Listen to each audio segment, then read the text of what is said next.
I am John Magerl, Hey guys, I'm Paul Bomba. and this is Airwolf to Rewolf. Do do do do do do do do do do do do do do do do do do. So we're gonna do season 2, episode 5, The Hunted. The Hunted. The Hunted. It was an interesting episode, Paul. I'd say there were plots aplenty. There were Um, things about it, I'm you know, gonna I'm gonna try to condense it to its true central themes, if we distill can. it down, Yeah. if you will. So first, the episode opens with Airwolf returning from an unnamed mission. It remains mysterious. What we need to know is that Airwolf is not at optimal operating status at this point. That It's in need of maintenance. yes, struggling with the engines, having difficulty turning, which seems like an important skill for a helicopter to have. Right? Yeah. Yeah, Number two engine is stalling out on turns. yeah. So although my mail truck, what they tend to stall out on that's not important. I don't want to go Oh. on a tangent. Oh. Okay, so we set that up, and when we continue the dynamic of gaslighting Caitlin about Airwolf's existence, Yeah. which is an Yeah. interesting choice, and kind of employing her, and then we get two important sort of parallel plots kind of come in now, which is we have a blonde, mysterious assassin guy, and we Right. have Carter Anderson III, the I will call archetypal good guy capitalist from the 80s. Their approach to work for Carter Anderson, it takes a long time to get through this. The blonde guy spying on everybody the whole time, secretly dating Caitlin. That's a big reveal later that I'm going to ruin now. And so we go through the whole thing, and we finally get to the point that Carter Anderson meets Hawk, and they have a real, honest conversation about, listen, the reason we're hiring you is because we know you have Airwolf, and we need you to stop me from getting murdered. And that's when we realize, or are eventually told, oh, blonde guy is trying to kill Carter Anderson III. So now that's the dynamic we've set up. Right. Airwolf has to stop blonde guy assassin from murdering Carter Anderson III. We can call him Robert. Robert? I mean, that's only one of his names. I mean, who can say who he really was? Sure. He was a man of many faces, a shadow, if you will. Not important. What he is a pilot who has access to a Corsair, World War II era prop fighter plane. So his assassination plan was to date Caitlin, figure out when she was going to be the one flying Carter Anderson III, because that's obviously the only way this could have worked out. Get a guy to make him tubes so he can put sidewinders on his Corsair so that he can blow up Carter Anderson III in the air. Carter Right. Anderson III counters this by hiring the Airwolf team, who then stops him, despite the fact that, and I understand why they did this, because if Airwolf wasn't struggling, it wouldn't have been an interesting fight, right? It would have just flown in and been like, "Hey, you're Yeah. cute, prop plane." So I get it, but what was an interesting aerial battle ends with the destruction of Robert, and then they kind of had to bend around backwards so that he could reveal who he was to Caitlin before he blew up. But they do that; they take care of that, so Caitlin knows that she was dating the bad guy. And Right. then we go back to the Hawk's Nest, where our two male heroes try to make Caitlin feel better, having lost this love that she thought she had, knowing she had been fooled. And ultimately, what fixes it is Hawk plays cello for her and gaslights her some more about Airwolf. So, and then everything's better. Everyone laughs and it's Right. great. So that Yeah. was this episode, and I had some fun at the expense of the episode, Paul. I think it was ambitious. I think Sure. it really could have. I think it could have benefited from some editing in the writing room. Like maybe we didn't need the plot that I just didn't even mention in my review, which was the aging model plot that ended up in the murder of her by Robert. Yeah, Was John, I think you stretched to call that a plot. It was it was a byline in the episode, kind of maybe a red herring, They kind of misleading you a little bit. They seem to, like, halfway through the episode, be like, well, we want Robert to have more street cred, so we're going to have him murder a few people to cover his tracks because we want to. So in effect, like, the character who made the polls and the quote-unquote aging model, who's a beautiful woman, I'm not making any judgments. The tubes, John. The tubes. The tubes, yeah. Listen, it was a big job. You needed to make tubes. I'm not making it up. It was in the episode. 12 tubes. It was a big job. It was a big job. It was 12 tubes were a big job. He had to do it at night. And then he tried to extort the guy who he knew was like a very dangerous person who knew like very powerful people, which was a right. He's like, I'm making these tubes for you, and I know you're gonna do bad things with these tubes, and I could get in trouble, but I need to up my price the last second to double it. It's not gonna end well for you. And I'm gonna ignore it when you basically tell me you're going to kill me seconds before you kill me. Right, because he's like, well, how do you get away with everything? It's like, well, I make everyone disappear who knows me. I don't leave any witnesses. You're killing a lot of people. That's right. I am killing a lot of people. I need twice the money. Oh, really? Brilliant. I love it. Yeah. Well, I mean, criminals aren't always the smartest people. So this guy was just making tubes. He's a tube guy. He's a tube guy. Not to say tube guys can't be smart. Just this tube guy wasn't smart. There's this thing that I have with my wife because she grew up in Arizona. Okay. And Mexican food is much more a part of the cuisine out there. They have Mexican and Tex-Mex as part of the cuisine. So she knows the difference between all the different tacos and tortillas and all the other things. And to me, it's very simple. Is it a tube or is it an envelope? And I wanted to start a Mexican restaurant that was called Envelopes and Tubes. I think tubes and envelopes is better. You could order an envelope or you could order a tube. You could order a sauce-covered tube. You could order an open-ended tube, a closed-end tube. You don't need to know all the fancy names for everything. The words of the food. The name. You don't need to know the names of the food. Yeah. You don't need. All you need to know is it a tube or an envelope. I want the envelope. I want the disc. I want the crunchy disc. That's all. I think you're thinking too small with this restaurant. I think the restaurant shouldn't be Mexican food. I think it should be all cuisine from around the world that can be described as either an envelope or a tube. Pita, right? Gyro, or however you want to say that word. That's an envelope, effectively, right? We can bring that in. That's totally an envelope. You know what's an envelope? A hot dog. Okay. Hot dog is an envelope. So you're not on the hot dog is a sandwich family. Well, it's closed in the bottom. That's fair. But a hero this you don't call it closed on well, you wouldn't be the bottom, no, it would be the side. You wouldn't hold it. You don't hold it that way with one side open. You hold it this way with the two pieces of bread this way. Yeah, like so many things, it's about perspective. If this was closed here, that I don't think it's a hero anymore. I think you're right. All right, now I think it's a taco. Now, Paul, I'm enjoying this tangent, and I'm enjoying this desire we have to sort of avoid talking about the episode more.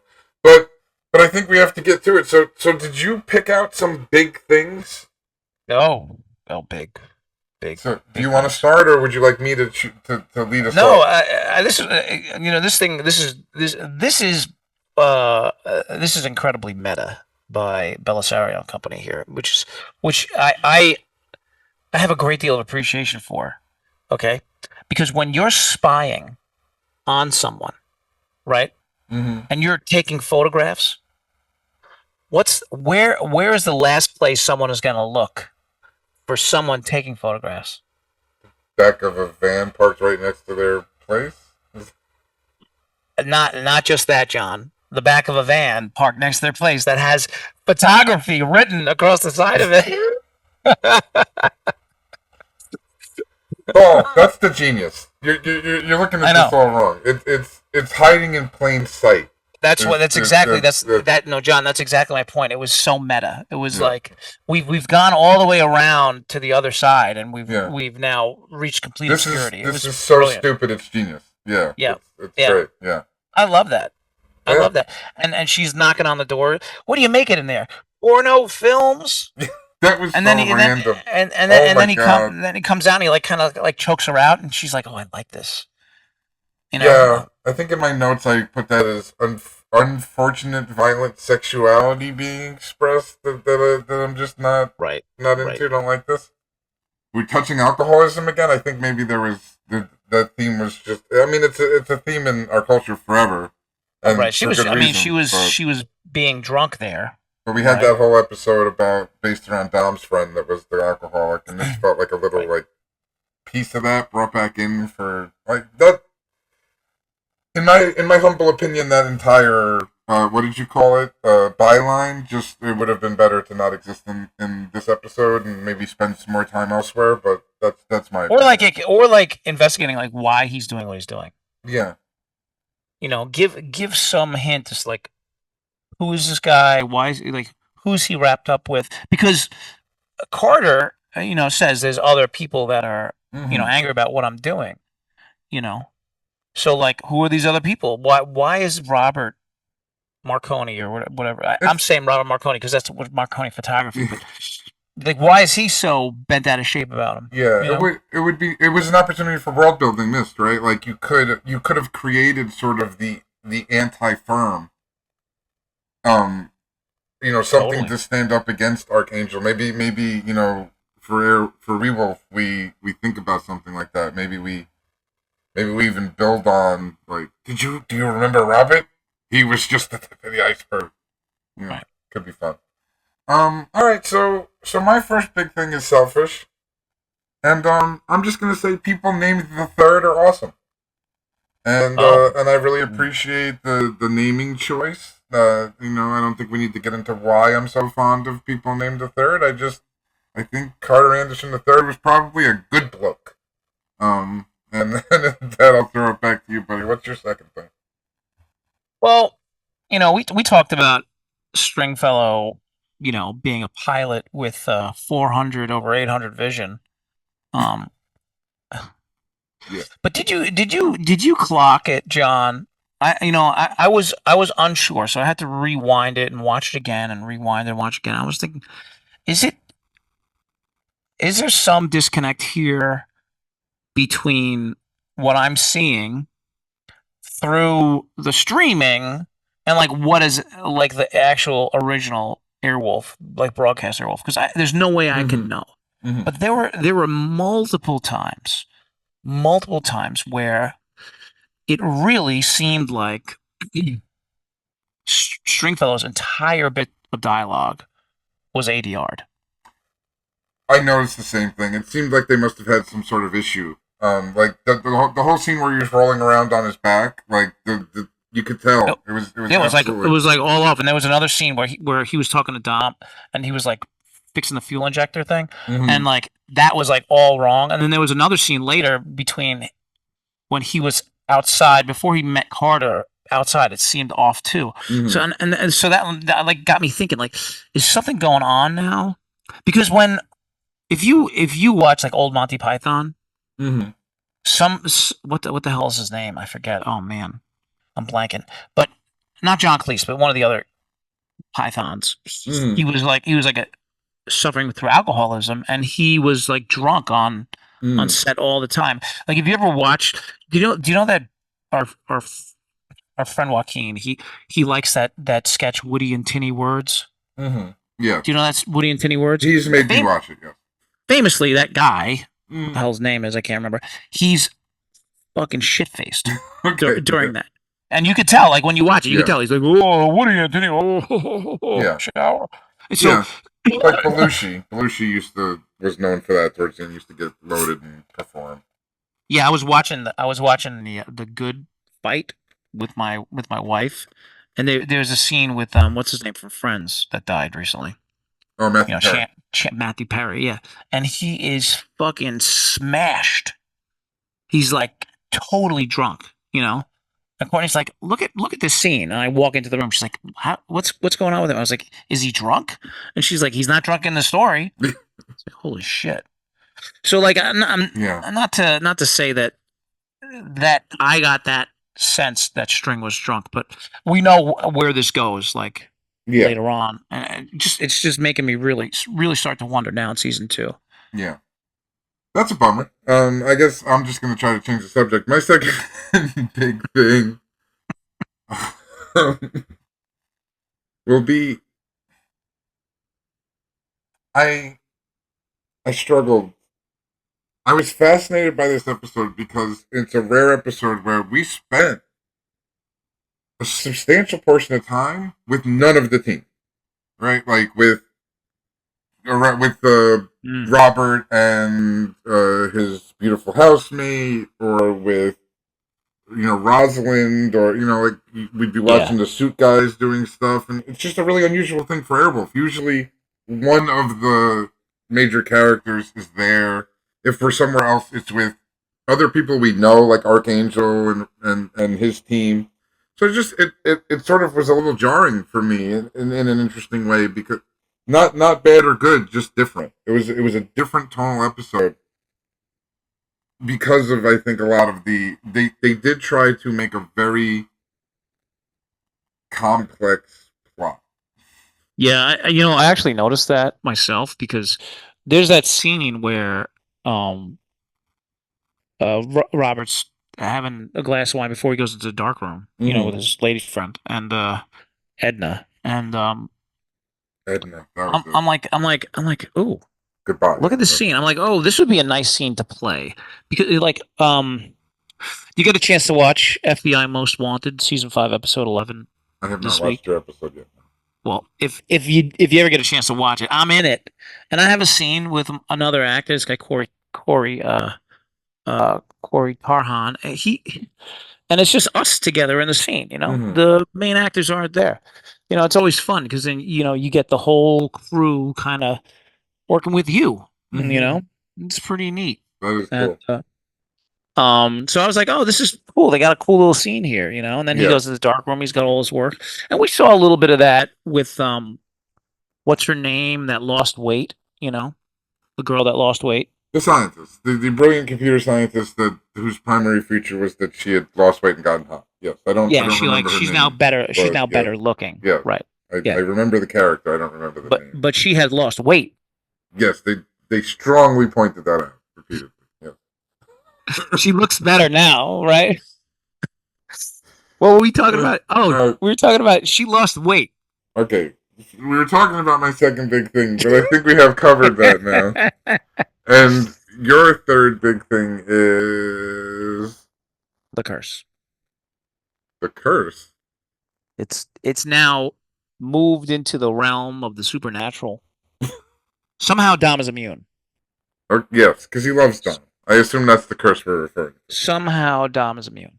But as Caitlin gets closer to Airwolf, because she's a pilot, you see, if you're an Airwolf pilot, the people that you love will die. Okay. So you're saying Caitlin has caught the curse? Yeah. Oh yeah. And she's realizing she's at the lodge. What's the name of the dog? What's the dog? I don't know the dog. The dog's name. I don't care. Anyway, the dog is there, and the dog's like looking at her. The dog knows. The dog can sniff curses. Oh, the dog sniffs it out 100%. Okay. Yeah, 100%. Yeah. So she's like looking out over the lake. The eagle is there, hecking. Yeah. No, they were at the nest. It was an interesting end. She's like I've been fucking cursed now. I love this guy, and he had to die.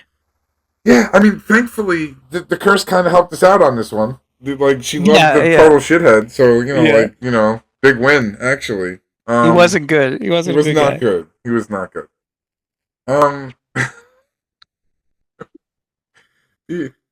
Buddy, do you have wait, your turn for third, right? Did you do your third? Where are we at? That was my third one. Was your third. You just did your third. Oh my god, I'm sorry. Was that also your third thing? Is that why you got confused?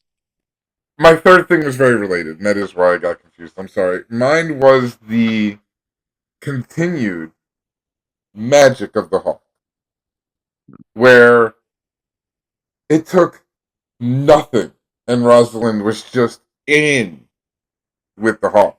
There was some very unprofessional behavior going on. You're out at a business lunch. You're out at a business lunch, and he's like, "Let's go dance," and she's Yeah. like, "Okay, let's go dance," and they're getting all close to each other. What the hell was that about? Yeah, it was a little weird. And she'd already given him some looks after he had sat down with CA3 and Right. had their man chat. There was clear, immediate. She was into it. She's intoxicated by the hawk, and we've discussed the magic of the hawk, and the effect he has on women folk, and it's just another prime example of that wonderful ability that he has. That thankfully he actively works against when it comes to Caitlyn. Thank God, because otherwise she would also She'd be dead. Just we're in deep trouble certainly. All You right, don't sir. want to, you don't want to get involved romantically with the people that you're working with. Not generally, no. Although that can be challenging in the modern world when we spend so much of our time. But that's neither here nor there. So let's transition from the modern world back to our beloved '80s. And do you have anything about this episode that said '80s to you in a big way? It was. There's one thing here, and it's really quite a small thing, but it ties into another point that I want to make that I think is kind of funny. Mm-hmm.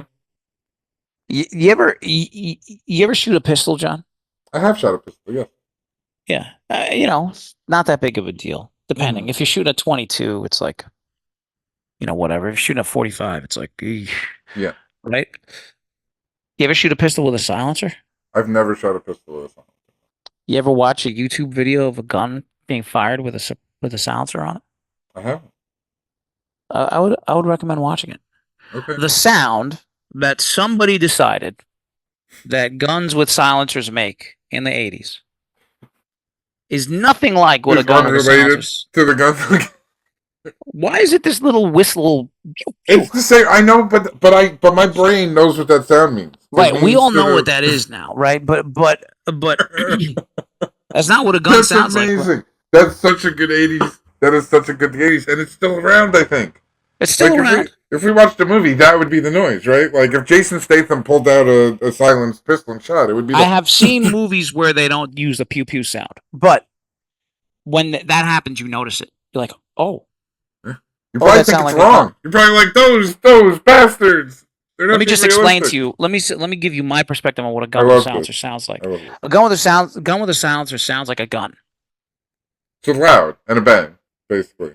Like a bang of a gun, just not as loud. That makes a lot of sense.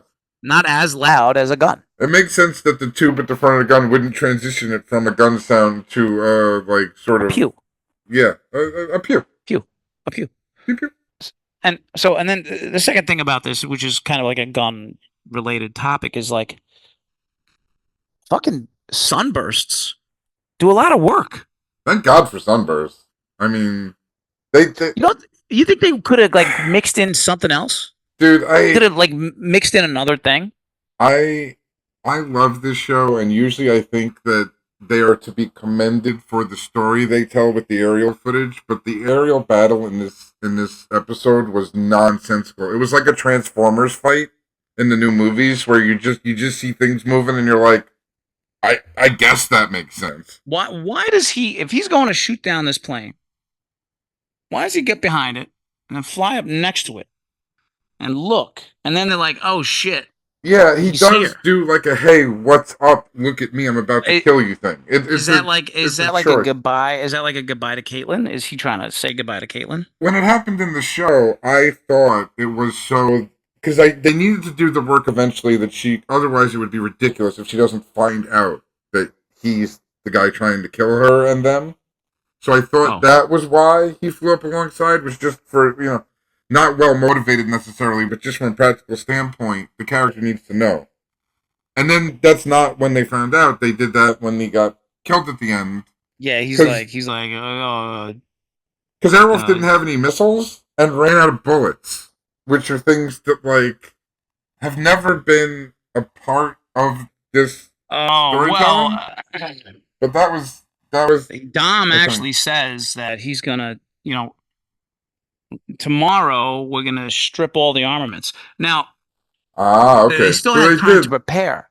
But he does mention that they stripped all the armaments. Okay. But like, then they get hired for this other job. So it's like, why are you putting the armaments back? The protection job for the guy who's about to get assassinated. So maybe we would need armaments. Right. A call that I would have made. But hey, listen. What's your 80s, Jim? My 80s thing is CA3, who came in and was just, I do good and make money doing it. It was so like Reaganomics, like Milton Friedman apologism. It's like, it's like, I don't know. I think we did it. Thanks for watching Airwolf to Rewolf. Yeah, we should tune in next time for episode 6. And John, any final thoughts? Yeah, like and subscribe. I only got 44 subscribers. You guys need to get on this. You heard the man. GN. Adios.